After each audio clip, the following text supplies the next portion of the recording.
Morning बच्चों, एक के बाद एक सीक्वेंस नवरात्रि स्पेशल। बाद में इनकी शक्ल भी दिखा दूंगा जितनी नवरात्रि स्पेशल मेरे साथ हैं आज। हाँ, तो अभी एक चैप्टर हमने एक दिन डाला था, बड़ा अच्छा रिस्पांस भी आया है। 250-300 लोग उसको देख चुके हैं। फोटो इलेक्ट्रिक इफेक्ट, बेसिकली वो टॉपिक हमारा पूरी तरह से इंग्लिश में था। अब उस टॉपिक को मैं हिंदी मीडियम वर्जन में तैयार कर देता हूँ जो वीडियो पहले था, और उसके आगे का हिस्सा भी तैयार कर देता हूँ जो उस कंटेंट का मैटर था। ठीक है, तो फोटो इलेक्ट्रिक इफेक्ट इस पूरे चैप्टर का नाम है। इस 1 घंटे 45 मिनट की वीडियो में कंप्लीट चैप्टर प्रिपेयर करूँगा सभी का। एक चैप्टर आज एक्स्ट्रा तैयार, आज संडे को आए ना आप लोग, एक चैप्टर तैयार करके जाएंगे आज 100%। और तुमको मैं पेपर दिखा देता हूँ चलते चलते क्लास के बाद, देखिएगा उस चैप्टर का क्वेश्चन आपने कर लिया कि नहीं। करेक्ट। चलिए, पूरे न्यूमेरिकल की प्रैक्टिस नहीं होगी, लेकिन ये चैप्टर वीडियो दे रहा हूँ। सब लोग इस वीडियो को वॉच कर लेंगे, मुझे चैप्टर पढ़ाने की जरूरत नहीं पड़ेगी। चलिए, चैप्टर का नाम है फोटो इलेक्ट्रिक इफेक्ट।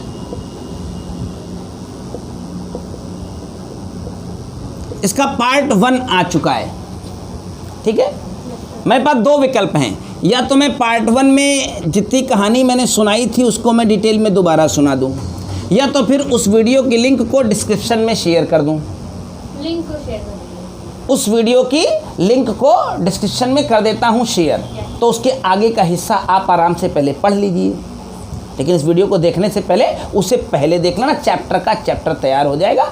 आज तैयार हो जाएगा, आधे घंटे में तैयार हो जाएगा। लेकिन मैं उस हिस्से को थोड़ा सा डिस्क्राइब कर देता हूं ताकि आप लोग आज लाइव बैठे हैं सामने तो वो कंसेप्ट क्लियर हो जाए। डिस्क्रिप्शन भी कर देता हूं और डिटेल के लिए आपको मैं वो लिंक शेयर कर दूंगा, तो वो काम भी हो जाएगा। करेक्ट। स्टार्ट करते हैं। फोटो इलेक्ट्रिक इफेक्ट, इस चैप्टर में, चैप्टर का नाम भी यही है और पहली मेरी हेडिंग भी यही है। पहली हेडिंग भी, हालांकि वहां पर मैंने थोड़ा डिटेल में पढ़ाया, इसको थोड़ा कम डिटेल में पढ़ा देता हूं, जानकारी मिल जानी चाहिए आपको। फोटो इलेक्ट्रिक इफेक्ट, क्या आपको पता है किसी मेटल के सरफेस पर अगर एनर्जी डाली जाए तो उससे इलेक्ट्रॉन निकाले जा सकते हैं। यस, केमिस्ट्री कहती है हमारी, किसी मेटल के सरफेस से अगर इलेक्ट्रॉन निकालना चाहते हैं तो इलेक्ट्रॉन निकालने के लिए क्या करना होगा, हमें उस पर एनर्जी डालनी होगी। अब वो एनर्जी अगर हीट के फॉर्म में है तो थर्मियोनिक इमिशन, अगर वो एनर्जी इलेक्ट्रिसिटी के फॉर्म में है यानी इलेक्ट्रिक फील्ड के फॉर्म में है, हाई पॉजिटिव फील्ड यहाँ अप्लाई कर दीजिए तो फील्ड इमिशन। और अगर आप इस मेटल के सरफेस पर लाइट डाल दें और लाइट डालने की वजह से इलेक्ट्रॉन निकलें, लाइट डालने की वजह से इलेक्ट्रॉन निकलें, तो वो इमिशन फोटो इमिशन कहलाएगा। क्या कहलाएगा? Photo emission. फोटो माने लाइट होती है, लाइट डालने से इलेक्ट्रॉन निकले तो उसका नाम क्या दिया है हमने, फोटो इमिशन। करेक्ट है। चलो, तो अब लोग कहते हैं कि भाई हम इस मेटल को लाइट डालें, लाइट डालने से इलेक्ट्रॉन निकलने लगेंगे, तो बड़ा मामला ये आता है कि इलेक्ट्रॉन कोई ऐसी चीज़ तो है नहीं कि हम देख लें निकल रहे हैं कि नहीं। आपने इलेक्ट्रॉन देखा है? नहीं देखा है? पक्का नहीं देखा है? हम आज दिखा दें, कैसा लगेगा? ठीक है, तभी आप क्लास 11 को पढ़िए, उसमें लिखा है, एक सवाल है भौतिक जगत में। एक कोई फिजिसिस्ट थे, क्या नाम था उनका, बड़ा अजीब सा नाम है। उनके अनुसार एक आदमी आपसे कहता है कि भूत होते हैं, भूत होते हैं, लेकिन दिखते नहीं, सबको नहीं दिखते। ठीक है, और कुछ को दिखते हैं भूत, मतलब वो अंधविश्वास की बात करता है। और आप कहते हैं नहीं यार भूत कुछ नहीं होता है, आप साइंस के स्टूडेंट हैं, तो आपसे वो सवाल करता है कि आप अच्छा एक बात बताओ, आप कहते हैं इलेक्ट्रॉन होता है, इलेक्ट्रॉन दिखाओ। वो भी तो एक सवाल कर सकता है ना आपसे। वो आदमी कह रहा है कि भूत होते हैं, हमने देखा है, तुम नहीं दिखाओ, तुमको नहीं दिखा पाऊंगा मैं, लेकिन होता है भूत। तुमने कहा तुम बेवकूफ़ हो क्या बे, एकदम पागल हो गए हो क्या, भूत कुछ नहीं होता है, हमको तो कभी नहीं दिखा। तुमसे कहेगा हाँ तुम साइंस के स्टूडेंट हो, दांतीपुरी चले आए यहाँ। अच्छा बताओ, तुम भी तो कहते हो इलेक्ट्रॉन होता है, दिखाई नहीं देता है। बताओ अब क्या कहोगे उसको, कैसे साबित करोगे तुम अपना साइंस? तुम साइंस के स्टूडेंट हो, कैसे साबित करोगे दुनिया को कि भूत होता है और भूत दिखाई नहीं देता, इलेक्ट्रॉन भी होता है, इलेक्ट्रॉन दिखाई नहीं देता है? अब आपके पास दो राय वाला संकट हो जाएगा। उस अनपढ़ आदमी ने आपको खड़ा कर दिया प्लेटफॉर्म पर ला करके। आप साबित कर सकते हो? नहीं साबित कर सकते हो, मैं साबित कर सकता हूँ। आज आपको इलेक्ट्रॉन दिखा सकता हूँ, देखना चाहेंगे? चलो आप इलेक्ट्रॉन दिखाते हैं तुमको। अगर इलेक्ट्रॉन नहीं दिखा पाए तो इलेक्ट्रॉन का इफेक्ट जरूर दिखा दूंगा। जैसे वो कहता है भूत होते हैं, तो भूत का इफेक्ट हमेशा नहीं दिखा सकता है, वो नहीं दिखा सकता है। भूत का इफेक्ट हमेशा नहीं दिखा सकता है। वो कहेगा 12 बजे संस्थान में चलो, 2 बजे रात को वहाँ चलो, तो वहाँ कुछ होता नहीं है, समझ रहे? लेकिन हम तुमको इलेक्ट्रॉन का इफेक्ट जब कहो तब दिखा देंगे। दिखाएं? हमने कहा लाइट डालने से इलेक्ट्रॉन निकलते हैं, इलेक्ट्रॉन आपने देखा नहीं है, तो इलेक्ट्रॉन को मैं दिखा सकता हूँ ना। एक एक्सपेरिमेंट से चैप्टर क्लियर हो जाएगा। एक कांच का बल्ब ले लीजिए, इसके अंदर बिल्कुल वैक्यूम कर देना है आपको। क्या कर देना है? वैक्यूम। वैक्यूम समझते हैं? एकदम निर्वात। यहाँ एक मेटल का सरफेस लगा दीजिए, कोई भी धातु का प्लेट लगा दीजिए, और यहाँ भी एक धातु की प्लेट लगवा लीजिए। पूरा चैप्टर इसी एक्सपेरिमेंट पर ख़त्म हो जाएगा। इसी एक्सपेरिमेंट से पूरा चैप्टर जुड़ा हुआ है, पूरे चैप्टर की स्टोरी इसी एक्सपेरिमेंट के साथ चलेगी। यहाँ एक बैटरी लगा लीजिए, ध्यान रहे पॉजिटिव टर्मिनल इधर, नेगेटिव टर्मिनल इधर। You know about to galvanometer? Yes, sir. What is the work of galvanometer? It is detect lower most of current. Current की सबसे कम वैल्यू अगर कहीं मौजूद है तो इसे डिटेक्ट करने का काम करता है, ये गैल्वेनोमीटर होता है। बोले एमीटर कौन होता है? बोले करंट को नापता है। अपर साइड का होता है मेजर करने के लिए, उसको एमीटर। थोड़ा सा ज़्यादा। वोल्टमीटर क्या करता है? वोल्टेज को मेजर करने का काम करता है। लेकिन गैल्वेनोमीटर क्या करता है? Micro ampere, milli ampere range तक की करंट अगर कहीं पर बह रही है तो उसे डिटेक्ट कर सकता है, उसे। चलो आप ये वैक्यूम वाला बल्ब, एक मेटल की प्लेट, ये अपने घर में रखे हैं, ठीक? आपको मैंने दावा किया है कि अगर लाइट किसी मेटल के सरफेस पर डालें तो उससे इलेक्ट्रॉन निकलते हैं, उससे इलेक्ट्रॉन निकलते हैं। आप क्या करिए, इसको उठाइए। अभी तो फिलहाल कुछ नहीं हो रहा होगा यहाँ, इसको उठाइए, जाके धूप में रख दीजिए। अब देखेंगे 5 से 10 मिनट के अंदर इस गैल्वेनोमीटर की सुई क्यों हिलेगी? क्योंकि अगर लाइट डालने से इलेक्ट्रॉन निकलते हैं, ये थ्योरी सही होगी, ये थ्योरी सही होगी। तो लाइट में एक्सपोज करते ही इलेक्ट्रॉन निकलेंगे, और इलेक्ट्रॉन निकलेंगे तो पॉजिटिव टर्मिनल ये क्या करेगा? इन इलेक्ट्रॉनों को, इलेक्ट्रॉन पर चार्ज होता है नेगेटिव, ये पॉजिटिव टर्मिनल इन इलेक्ट्रॉनों को अपनी तरफ खींचने लगेगा। इलेक्ट्रॉन दौड़ दौड़ के वहाँ जाने लगेंगे, और इलेक्ट्रॉन लगा दौड़ने तो हुई वहाँ पर करंट। इलेक्ट्रॉन अगर दौड़ने लगा तो वहाँ पर करंट पैदा हो जाएगी। करेक्ट है? वहाँ पर करंट पैदा हो जाएगी। यानी अगर लाइट डालने से इलेक्ट्रॉन निकला था और तो इलेक्ट्रॉन निकल के यहाँ जाएगा, जब यहाँ जाएगा तो इस सर्किट में करंट फ्लो होने लगेगी, और वो करंट की वजह से ये, हमने आपको इलेक्ट्रॉन नहीं दिखाया लेकिन इलेक्ट्रॉन का इफेक्ट तो दिखा दिया ना। आपने कर दिया उसकी बात का खंडन। आओ तुम्हें कब देखना है इलेक्ट्रॉन दिखाते हैं। तुम चलो भूत दिखाओ चल के अपना। दिखा पाएगा? वो नहीं दिखा पाएगा, वो भूत नहीं दिखा पाएगा, लेकिन डरा पाएगा। कुछ नहीं कर पाएगा। तुम तो डरने वाले होगे तो डर जाओगे, साइंस पढ़े होगे थोड़ी डरोगे। तो चलो हम चलते हैं, जहाँ कहो चलते हैं तुम्हारे साथ, दिखाओ चल के बस हमको। रात 2 बजे चलो, चलो हम हमारे साथ। हाँ चलो आओ, दिखाओगी? हाँ आप दिन में उससे कहो जब 24 घंटे में आपके पास वक्त है आ जाइएगा। जरूरी नहीं कि सनलाइट में रखा जाए, हम हेलोजन की लाइट डाल के भी इलेक्ट्रॉन निकलवा सकते हैं। लाइट होनी चाहिए एप्रोप्रिएट फ्रिक्वेंसी की। तो अब आपका एक टॉपिक, एक हेडिंग पूरी हो गई जो मैंने पिछली लेक्चर में भी पढ़ाई थी। पिछले लेक्चर में मैंने फोटो इलेक्ट्रिक इफेक्ट, अक्सर 2 नंबर में अपने बोर्ड में क्वेश्चन आता है, प्रकाश वैद्युत प्रभाव से क्या समझते हैं। तो उसको मैं पहले हिंदी में बोलता हूँ, फिर अंग्रेजी में बोल के सुना देता हूँ। प्रकाश वैद्युत प्रभाव से क्या समझते हैं? जब हम किसी धातु के पृष्ठ को प्रकाश में रखते हैं, प्रकाश में तो उससे इलेक्ट्रॉन उत्सर्जित होते हैं, उससे इन इलेक्ट्रॉनों को प्रकाश इलेक्ट्रॉन, इन इलेक्ट्रॉनों को, और इन इलेक्ट्रॉनों की वजह से परिपथ में बहने वाली धारा को प्रकाश वैद्युत धारा, और यह पूरी फिनोमेना, पूरा घटनाक्रम प्रकाश वैद्युत प्रभाव कहलाता है। बस हो गया। जब हम किसी धातु के पृष्ठ को प्रकाश में रखते हैं तो उसके धातु के पृष्ठ से इलेक्ट्रॉनों का उत्सर्जन होता है। इन इलेक्ट्रॉनों को प्रकाश इलेक्ट्रॉन, और इन इलेक्ट्रॉनों की वजह से परिपथ में बहने वाली धारा को प्रकाश वैद्युत धारा, और इस पूरे घटनाक्रम को प्रकाश वैद्युत प्रभाव। प्रकाश का वैद्युत प्रभाव हो गया। अब इसी को अंग्रेजी में बोला था मैंने पिछली बार। If we expose a metal surface in a light, then electron are ejected from the surface of metal. These electron are called photoelectron, and due to these electron a current is established in a circuit is called photoelectric current, and this whole phenomenon is known as photoelectric effect. क्या फ़र्क पड़ता है कि वो हिंदी है कि अंग्रेजी? समझ में आनी चाहिए। फिजिक्स समझ में आनी चाहिए, बहुत लिखने की का विषय नहीं है, फिजिक्स सीखने का विषय है। तभी तो मैं आपसे कहता हूँ, तो word top most subject of the, आपको समझ आ गया, आपकी समझ ने उस व्यक्ति को उत्तर दे दिया जो भूत भूत चिल्ला रहा था। हो गया ना? पक्का? तो अब ये था फोटो इलेक्ट्रिक इफेक्ट। तो ये फोटो इलेक्ट्रिक इफेक्ट का एक्सपेरिमेंट था। भैया कौन है?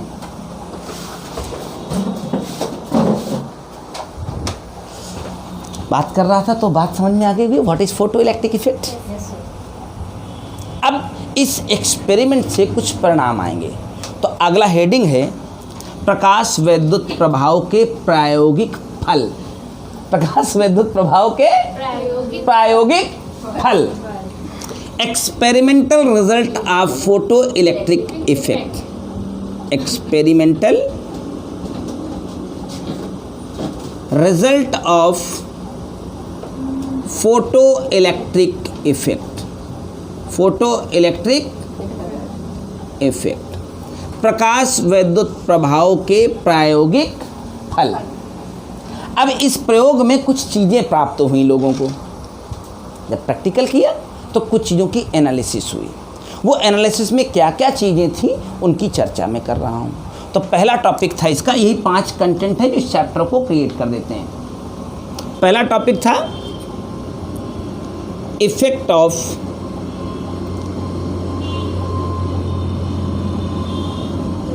इंटेंसिटी। इफेक्ट ऑफ इंटेंसिटी, तीव्रता का प्रभाव। इफेक्ट ऑफ इंटेंसिटी में तीव्रता का प्रभाव, प्रकाश की तीव्रता, प्रकाश की तीव्रता। अब प्रकाश आ रहा है, आप बाहर से भी आ रहेंगे भी, जाएंगे भी, उसकी तीव्रता महसूस करते हैं आप? कब ज़्यादा महसूस करते हैं? जब जैसे धूप ज़्यादा रहेगी। हाँ, मई जून के महीने में दोपहर में 12 बजे से लेकर 3 बजे तक सबसे ज़्यादा इंटेंसिटी फेस करते हैं। जैसे शाम होती है इंटेंसिटी घटने लगती है, सवेरे तो कमज़ोर कमज़ोर होती ही इंटेंसिटी। लेकिन अब इंटेंसिटी व्यवहारिक में तो एक्सप्लेन हो गई, लेकिन ये थ्योरेटिकली यानी फिजिक्स की भाषा में कैसे एक्सप्लेन होगी? Energy per unit surface area. मैंने पिछली वीडियो में चर्चा की थी कि अगर लाइट की इंटेंसिटी को समझना है तो गंजा आदमी देखा है? कुछ ऐसे गंजे लोग होते हैं जो बिल्कुल क्लीन हो जाता है, चमकता रहता है। कहीं उसमें वो वाला सरसों का तेल लगा दो तो और मज़ा आ जाए, है ना?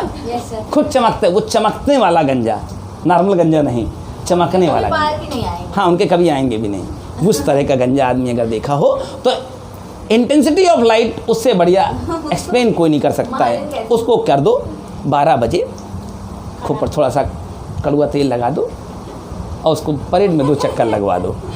भाई इंटेंसिटी उससे अच्छी एक्सप्लेन कोई नहीं कर सकता है। Energy per unit surface area. Energy per unit surface area is called intensity of light पर सेकेंड। यानी अब जब ज़्यादा इंटेंसिटी की लाइट मेटल के सरफेस पर गिरेगी तो आपको पता है ज़्यादा इलेक्ट्रॉन निकलेंगे, लेकिन उसके सिर से इलेक्ट्रॉन नहीं निकलेंगे।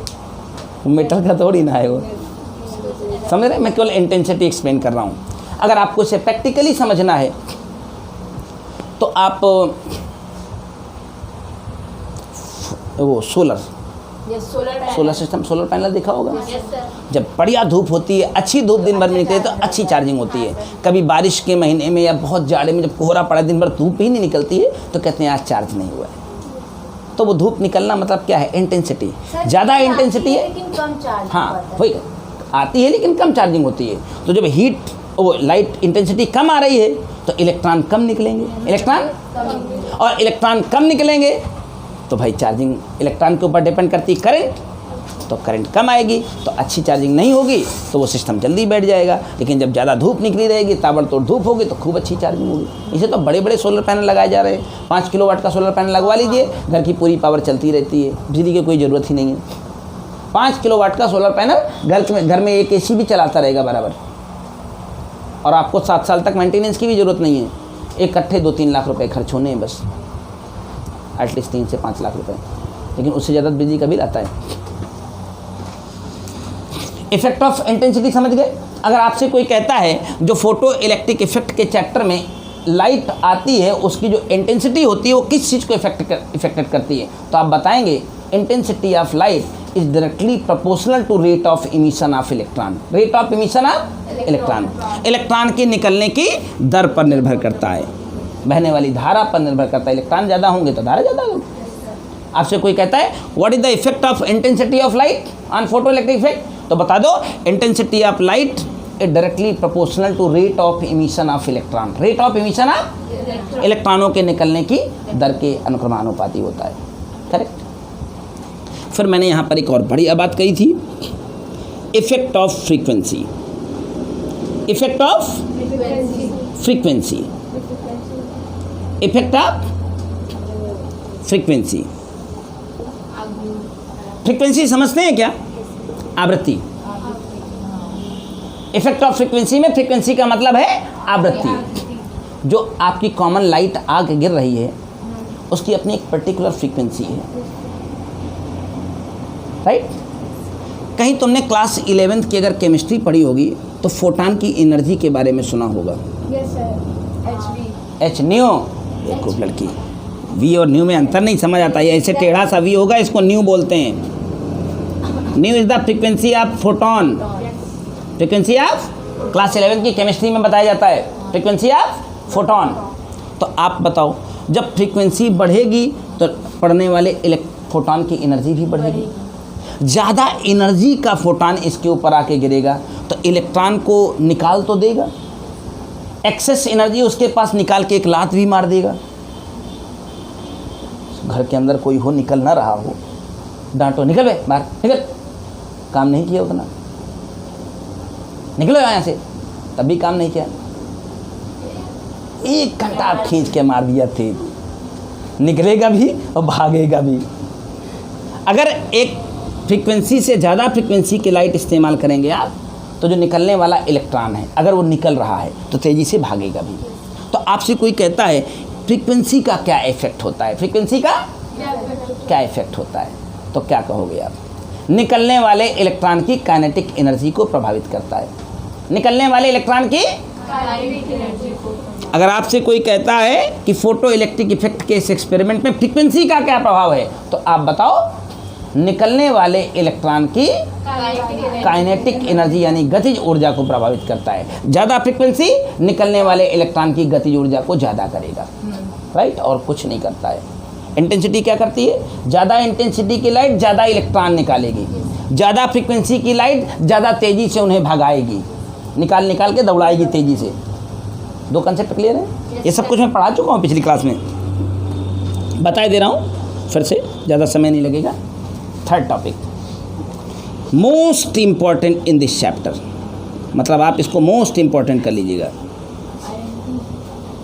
इस चैप्टर में आपके एग्जामिनेशन आपको बनाना है, बना लोगे, बिल्कुल बनाना पड़ेगा। वीडियो देखना, बनाना, कथा थोड़ी सुना रहा हूँ, पढ़ के देख करके वीडियो को रोक करके, ये आपकी काबिलियत होगी, आप इसका वीडियो बनाते हैं। मोस्ट इम्पॉर्टेंट थॉट है वर्क फंक्शन, कार्य फलन। यस, आपकी हेडिंग पड़ेगी कार्य फलन, कार्य फलन, वर्क फंक्शन। अच्छा ये बताओ, आपने अभी हमसे कहा कि इस मेटल के सरफेस पर एनर्जी डालें, वो एनर्जी अगर हीट के फॉर्म में है तो थर्मियोनिक इमिशन हो गया, तगड़ी इलेक्ट्रिक फील्ड के फॉर्म में है तो फील्ड इमिशन हो गया, अगर वो एनर्जी आपने वो लाइट के फॉर्म में डाली है तो फोटो इमिशन हो गया। क्या आप कुछ भी एनर्जी की लाइट डाल देंगे तो इलेक्ट्रॉन निकल ही आएगा? नहीं। यानी एक डेफिनेट एनर्जी से नीचे की एनर्जी अगर आप देंगे तो इलेक्ट्रॉन का निकलना मुनासिब नहीं होगा, नहीं आएगा, क्योंकि हर मेटल की अपनी अपनी अलग अलग कैटेगरी की वर्क फंक्शंस होते हैं। ये आपको केमिस्ट्री में भी पढ़ाया गया होता क्लास 11th में। इस मेटल से इलेक्ट्रॉन निकालना है तो इस मेटल की अपनी एक कैटेगरी है कि इतनी एनर्जी दोगे तब ही निकलूंगा मैं, उतना हीट करेंगे तब हो जाएगा। उतनी एनर्जी के पहले इलेक्ट्रॉन निकलना मुनासिब नहीं होगा। तो क्या बात है, वर्क फंक्शन की डेफिनेशन आपसे 1 नंबर में न जाने कितनी बार आपके बोर्ड में पूछी गई होगी। डिफाइन वर्क फंक्शन, कार्यफलन को परिभाषित करो। इसमें एक एक हेडिंग, एक एक शब्द की इंपॉर्टेंस है ही कितना, 1 पेज की थ्योरी है चैप्टर की, लेकिन वो इतनी इंपॉर्टेंट है कि आपको मार्क्स दिला के जाती है। वर्क फंक्शन, कार्यफलन क्या है ये? Minimum energy required to remove an electron from the surface of metal is called work function. धातु के किसी पृष्ठ से इलेक्ट्रॉन को निकालने के लिए वह न्यूनतम ऊर्जा, ऐसे शुरू करो, वह न्यूनतम ऊर्जा जो किसी धातु के पृष्ठ से एक इलेक्ट्रॉन निकाल सकती है कार्यफलन कहलाती है। सुना क्या? वह न्यूनतम ऊर्जा जो किसी धातु के पृष्ठ से इलेक्ट्रॉन का उत्सर्जन करा सकती है, निकाल सकती है, क्या कहलाती है? कार्यफलन। Most important thought of this chapter, कार्यफलन। याद हो गया? Minimum energy required to remove an electron from the surface of metal is called work function. Okay, any confusion? Work function के बाद एक और खूबसूरत सी चीज आती है, कट ऑफ फ्रीक्वेंसी। क्या नाम है? Cut off frequency.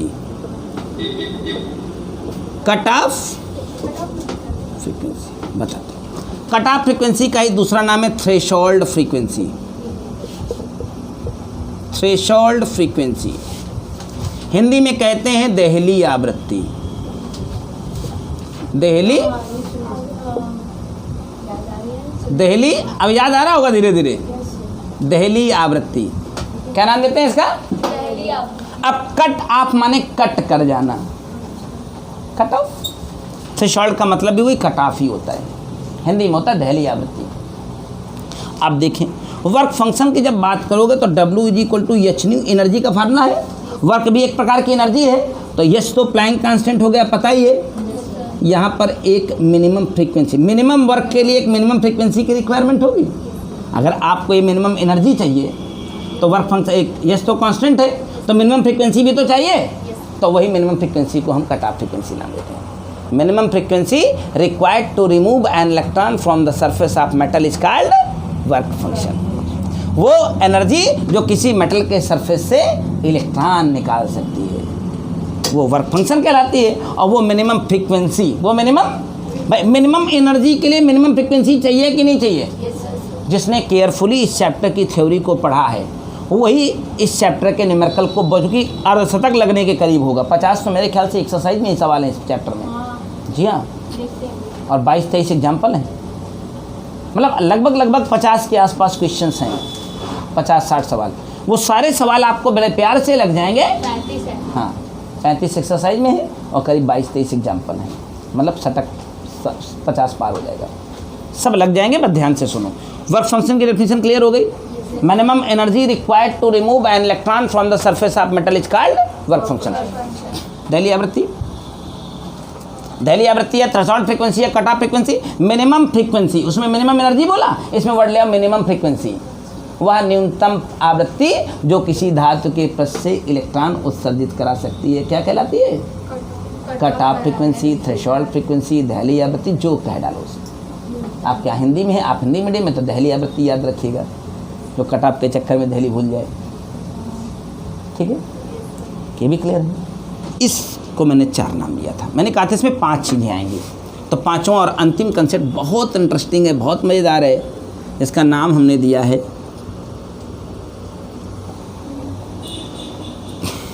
ये सब पिछले लेक्चर में आ चुका है, cut of potential. Cut off potential cut off potential. Hindi में इसका खतरनाक नाम है निरोधी विभव। जी हाँ, निरोधी विभव। अगर आप संस्कृत में बोले तो मैं इसको संस्कृत में भी बता सकता हूँ, संस्तब्ध विभव। संस्तब्ध विभव। निरोधी, निरोध करना, रोकना, और संस्कृत में संस्तब्ध। उर्दू में भी आएगा, चिंता क्यों करती हो? जितनी भाषाओं पर मेरी पकड़ हो तो बताऊंगा ही ना। निरोधी, रोकना। संस्तब्ध संस्कृत का शब्द है, हिंदी का भी शब्द नहीं है। रोकी विभव, रोकने वाला। और क्या? निरोधी, संस्तब्ध, cut off, same thing, right? अच्छा, थोड़ा सा विचार करो। इस प्लेट का नाम हमने क्या दिया था? P1। भाई दो प्लेटें, तो एक का नाम P1 एक का नाम P2 दे दें। तुम्हारा मन करे तो इसका P1 इसका नाम P2 दे देना, कोई दिक्कत नहीं है। एक P1 दूसरा P2 है। अब मैं कट ऑफ पोटेंशियल पहले समझाता हूँ, फिर इसको डिफाइन करता हूँ। अच्छा ये बताओ, थोड़ा एक बार विचार करो इधर। उल्टा कर देता मैं, ये वाला प्लेट निगेटिव कर देता और इसको पॉजिटिव कर देता, धूप में रख देता, इसको लाइट डालता, इस पर लाइट डालता, इलेक्ट्रॉन निकलता, इसकी गारंटी है। अगर एप्रोप्रिएट फ्रीक्वेंसी की लाइट डालता तो इससे इलेक्ट्रॉन जरूर निकलता, इलेक्ट्रॉन। और वो इलेक्ट्रॉन अगर निकलता और बैटरी का ये टर्मिनल नेगेटिव और ये टर्मिनल पॉजिटिव होता तो क्या होता, मुझे बताओ। इलेक्ट्रॉन निकल के यहाँ जमा होता, लेकिन इलेक्ट्रॉन इधर जाता क्या? नहीं जाता। क्यों नहीं जाता? वो निगेटिव है, धकिया आएगा उल्टा खींचने की बजाय। भाई अभी पॉजिटिव था, बड़े प्यार से झम से खींच लिया था, खींचा था तो करंट दौड़ने लगी थी। लेकिन अब खींचेगा क्या? खींचेगा क्या? नहीं खींचेगा ना, पक्का नहीं खींचेगा। अब अगर ये नहीं खींचेगा तो इनको यहीं रुकने रह देगा और ढकेलेगा पीछे को, तो यहाँ इलेक्ट्रॉन का क्लाउड बनता चला जाएगा।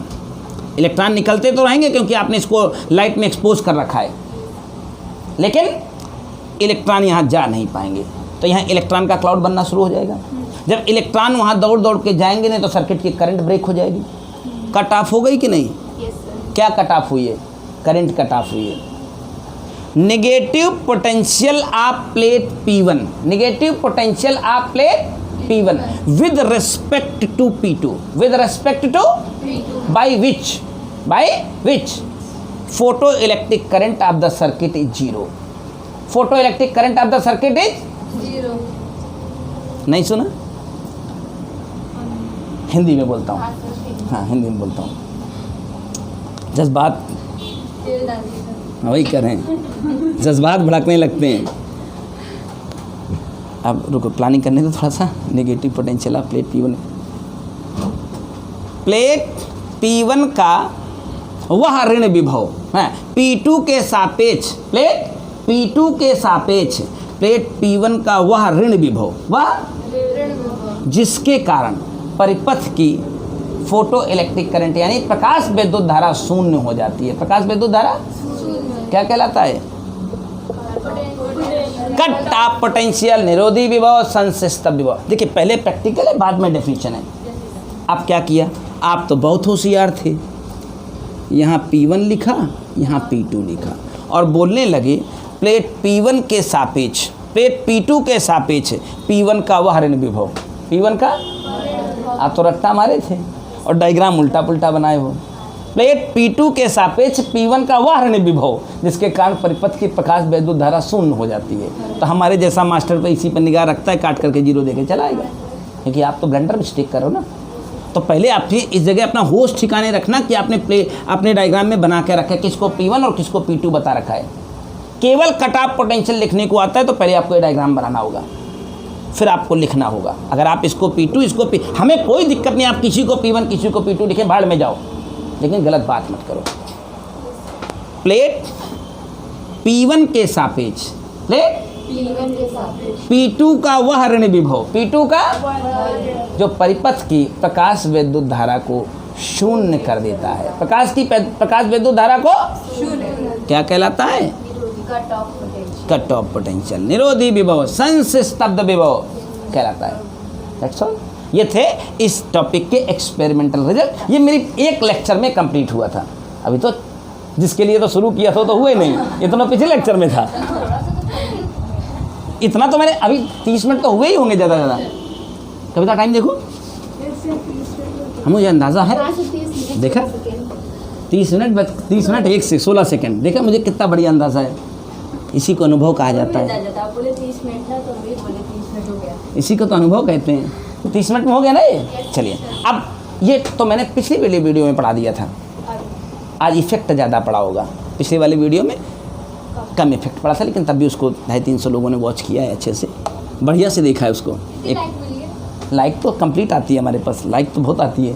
लाइक और कमेंट, एक वीडियो पर 100 कमेंट आते हैं। तो मैं कमेंट दिखाता हूँ, थोड़ी देर में रीड करवाऊँगा हमने वीडियो पर कमेंट करना भी। चलो देखो इधर, अब इस चैप्टर को आगे बढ़ाता हूँ यहाँ से जहाँ से शुरुआत है। अब सुनो, ये चैप्टर इतना खूबसूरत है कि आइंस्टीन जैसा जीनियस साइंटिस्ट भी इस चैप्टर में कूदा।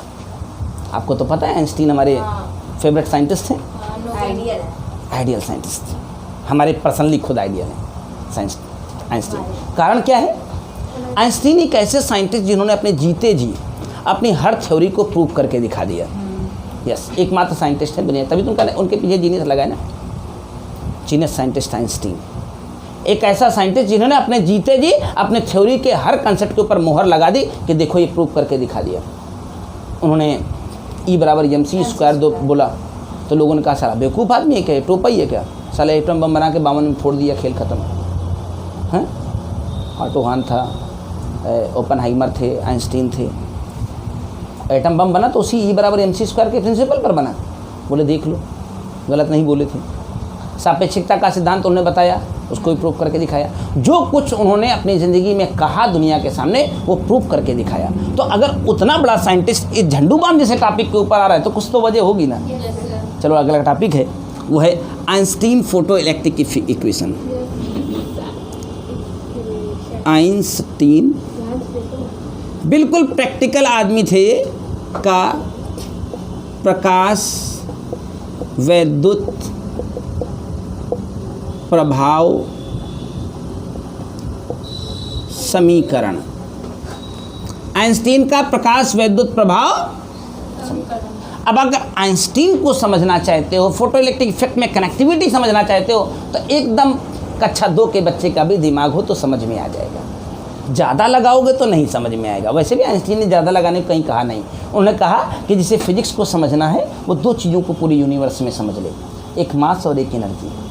पूरे फिजिक्स के टॉपिक दर टॉपिक कंसेप्ट वाइज चलते रहिए, मास और एनर्जी छोड़ करके पूरे यूनिवर्स और पूरी फिजिक्स में कुछ लिखा ही नहीं है, बस कनेक्शन बनाने और बनवाने के लिए मास और एनर्जी। जब एनर्जी की बात आई, मास की बात आई, तो आइंस्टीन यहाँ भी कूद गए। एकदम सामान्य सी बात कह डाली जिससे पूरे चैप्टर के न्यूमेरिकल लगने वाले हैं, पूरे चैप्टर के न्यूमेरिकल लग जाएंगे। देखिए, अब साहब आइंस्टीन अगर इस टॉपिक के ऊपर आ रहे हैं तो उनकी मर्यादा का ख्याल तो आपको रखना चाहिए। आइंस्टीन ने क्या कहा? आइंस्टीन के पहले और साइंटिस्टों ने सबने कहा कि मैं मेटल के सरफेस पर लाइट डालूं तो इलेक्ट्रॉन निकलेंगे। भाई सबको पता था एनर्जी डालेंगे तो इलेक्ट्रॉन निकलेंगे ना। तो इसमें एक मामला आया, कम डालें। जैसे एक आपने कहा वो मिनिमम एनर्जी जो किसी धातु के पृष्ठ से इलेक्ट्रॉन निकाल सकती है क्या कहलाती है? वर्क फंक्शन, कार्यफलन। अगर मैं उस मिनिमम एनर्जी से कम की डालता तो क्या होता? तो नहीं होता, ये कार्यक्रम ही नहीं होता, मतलब ये चैप्टर ही नहीं होता। अगर मिनिमम एनर्जी से कम की डालता तो ये चैप्टर ही नहीं होता। मिनिमम एनर्जी डालता, इलेक्ट्रॉन बाहर आ जाता, फोटो इलेक्ट्रिक इफेक्ट शुरू हो जाता। लेकिन प्रश्न आया ज़्यादा की डालता तो क्या होता? ज़्यादा की डालता तो क्या होगा? तो वहाँ आइंस्टीन को आना पड़ा। अब आइंस्टीन को इतनी सरल बात दुनिया के सामने कहने आना पड़ा, मुझे जज नहीं होती है। आइंस्टीन ने कहा कि अगर किसी मेटल के सरफेस पर एक एप्रोप्रिएट एनर्जी से ज़्यादा एनर्जी की लाइट डालें तो वो कहाँ जाएगी? तो कोई बच्चा भी होगा तो बता देगा गुरुजी पहले वो वर्क फंक्शन में खर्चा हो जाएगी, बाकी जो बचेगी लतियाने में खर्चा हो जाएगी। बाकी जो बचेगी लतियाने में खर्चा हो जाएगी, लात मार मार के बाहर निकालने में। और क्या, पहले तो सबसे पहले वर्क फंक्शन में खर्च होगी कि उसको पुशअप करना है, बाहर निकालना है। बाहर निकलेगा तब ना लात मारेंगे भगाने के लिए। नहीं ना? Yes sir. तो बाकी जो बचेगी वो उसकी काइनेटिक एनर्जी बनाएगी। बताओ यस सर। हाँ। बनाएगी कि नहीं बनाएगी? Yes sir. अब इसे हम केमिस्ट्री की भाषा में लिखना शुरू कर दें। एच न्यू हो गया, एच न्यू 0 हो गया, और काइनेटिक एनर्जी तो हाफ एम वी स्क्वायर होती है। जो सबसे तेज इलेक्ट्रॉन निकलेगा उसकी काइनेटिक एनर्जी, राइट। इसको थोड़ा और मॉडिफाई कर दूं तो साहब आइंस्टीन की थ्योरी से एच सी अपान लेमडा हो गई। अरे न्यू बराबर सी अपान लेमडा होता है कि नहीं होता है? तो ये लेमडा 0 हो गया। एच सी तो कांस्टेंट है ना, H is the Planck constant which है वैल्यू 6.6 10 की पावर -34 और सी की वैल्यू 3 × 10 की power 8 plus half m v max square. चलो यही वो इक्वेशन है जो पूरे चैप्टर को लगाने वाले हैं। कोई भी कभी भी आके बैठ जाएगा, हर इक्वेशन की इंपॉर्टेंट है सब एक ही थैली के चट्टे बट्टे, एक ही थैली के चट्टे बट्टे। हाँ, एनर्जी को हमारी दुनिया में वर्क कहा जाता है, और इलेक्ट्रोस्टैटिक में पढ़ा है W बराबर वी क्यू होता है, W बराबर, और यहाँ V जो होता है वो कट ऑफ पोटेंशियल वाला माजरा कर देता है, कट ऑफ पोटेंशियल V0। तो इसी इक्वेशन को हम ऐसे भी लिख सकते हैं, h c upon lambda 0 E into V0, E into, क्योंकि यहाँ चार्ज के रूप में इलेक्ट्रॉन निकलता है और वोल्टेज के रूप में कट ऑफ पोटेंशियल बन जाता है। तो आइंस्टीन की चारों इक्वेशन आपकी समझ में आ गई होंगी। ये चार कहाँ है? वो तो एक ही है। हाँ, उसी का मॉडिफिकेशन कर रहा हूँ, बात खत्म नहीं कर रहा हूँ। इसको अब मैं चाहूँ तो इस जगह पर ऐसे लिख दूँ, कोई दिक्कत तो नहीं है ना? लिख सकता हूँ। मैं चाहूँ तो ये एच न्यू के साथ E इंटू V0 डलवा दूँ, कोई दिक्कत है क्या? मैं चाहूँ तो E प्लस W की जगह E इंटू V0 करवा दूँ, कोई समस्या? अब इसको 6 तरीके से और लिख सकता हूँ। मैं ये भी तो लिख सकता हूँ E बराबर W plus E into V0, कोई गुनाह है क्या? वही तो है सब एक थी। तो आइंस्टीन ने क्या कोई तोप चलवा दिया? हाँ, बिल्कुल सामान्य बात विज्ञान को बता दी कि अगर हम किसी मेटल के सरफेस पर एप्रोप्रिएट फ्रीक्वेंसी से ज़्यादा फ्रीक्वेंसी की लाइट इस्तेमाल करें, एप्रोप्रिएट कौन वाली? जो केवल निकालती है, तो वो कहाँ खर्चा होगी? पहले तो वर्क फंक्शन में खर्च हो जाएगी। मान लिया मैंने कह दिया एक मेटल के सरफेस का वर्क फंक्शन 3 इलेक्ट्रॉन वोल्ट है। कितना है?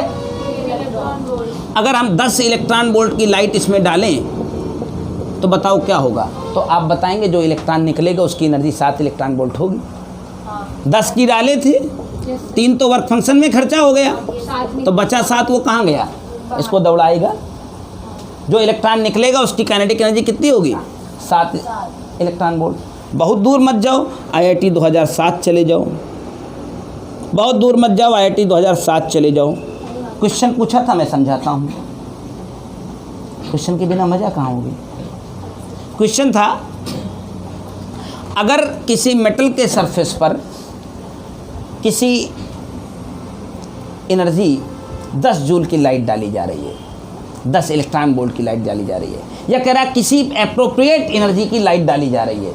थ्योरेटिकल सवाल था, ठीक। अगर एप्रोप्रिएट एनर्जी को डबल कर दिया जाए, डाली गई एनर्जी को डबल कर दिया जाए, तो जो निकलने वाला इलेक्ट्रॉन होगी उसकी काइनेटिक एनर्जी डबल हो जाएगी, सेम रहेगी, डबल से ज़्यादा हो जाएगी, डबल से कम हो जाएगी। 4 ऑप्शन आपको दिए। मैंने कहा एक मेटल के सरफेस पर कोई एनर्जी डाली जा रही थी जिससे इलेक्ट्रॉन निकल रहा था, निकलने के साथ साथ तेज़ी से भाग भी रहा था, यही था। अगर इस एनर्जी को डबल कर दिया जाए, इस एनर्जी को, तो निकलने वाले का इलेक्ट्रॉन की काइनेटिक एनर्जी डबल हो जाएगी, डबल से ज़्यादा हो जाएगी, डबल से कम हो जाएगी, डबल से कुछ चेंज नहीं आएगा, कोई चेंज नहीं है। क्या कहते हो?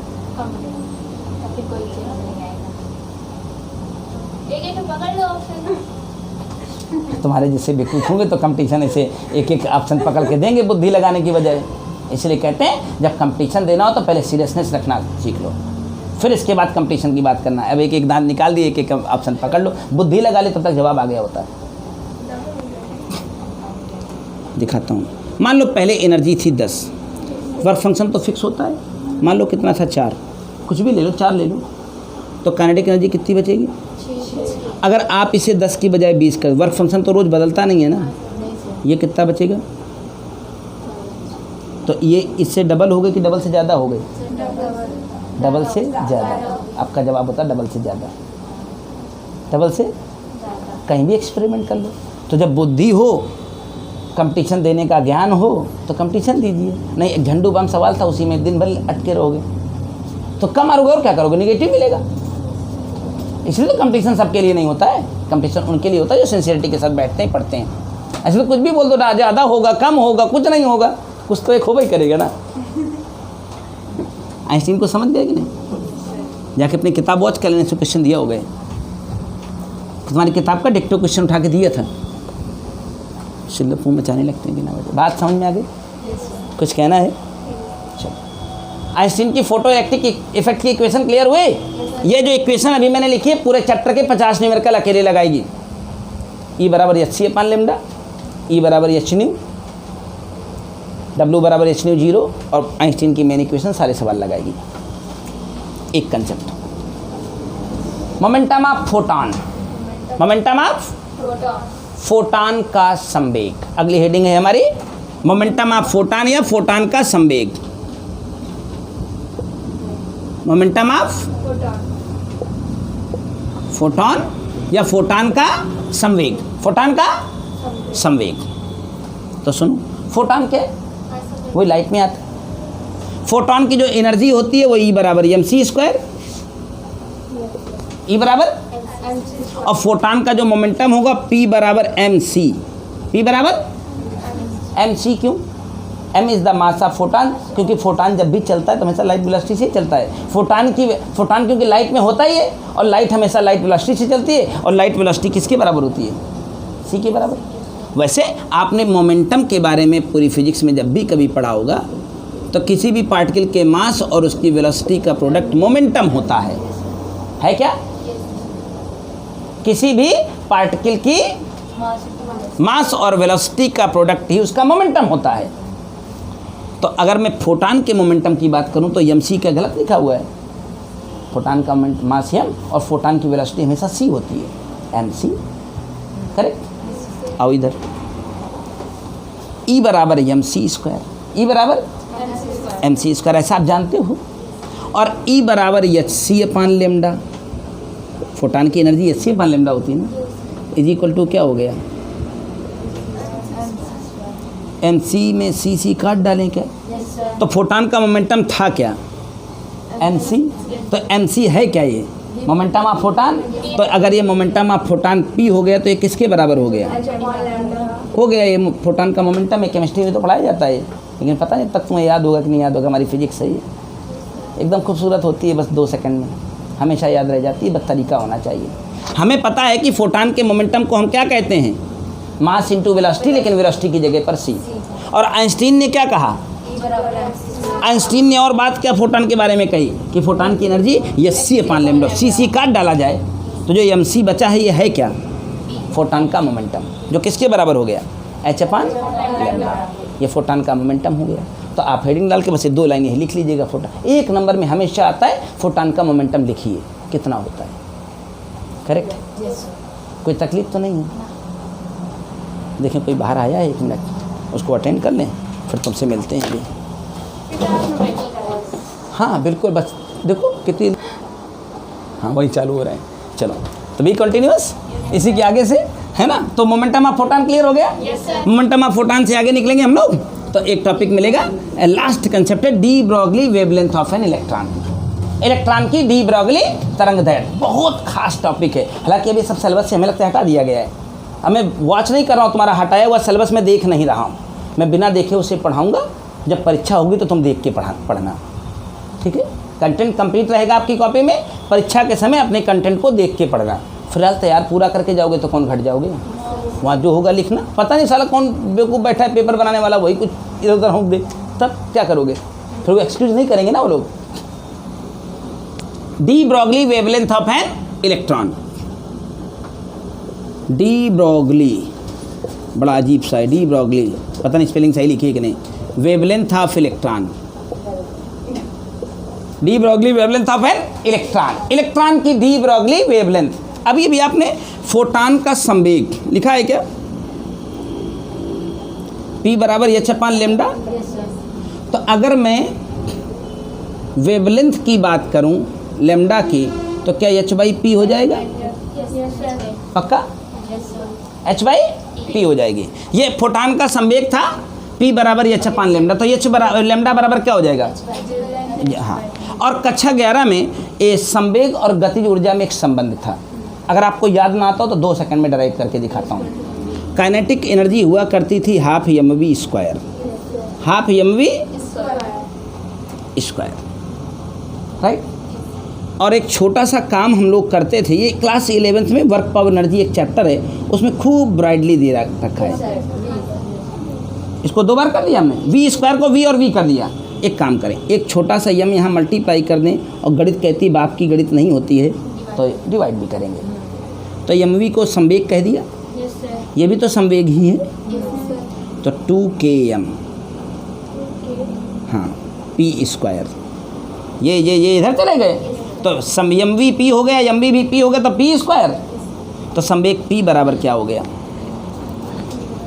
p बराबर क्या हो गया?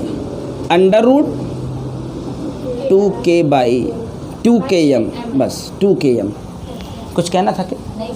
नहीं कहना, आओ। काहे हटाएंगे, पगला गई है क्या? p square is equal to 2km है, तो p का वैल्यू लिखूंगा तो रूट नहीं लगेगा।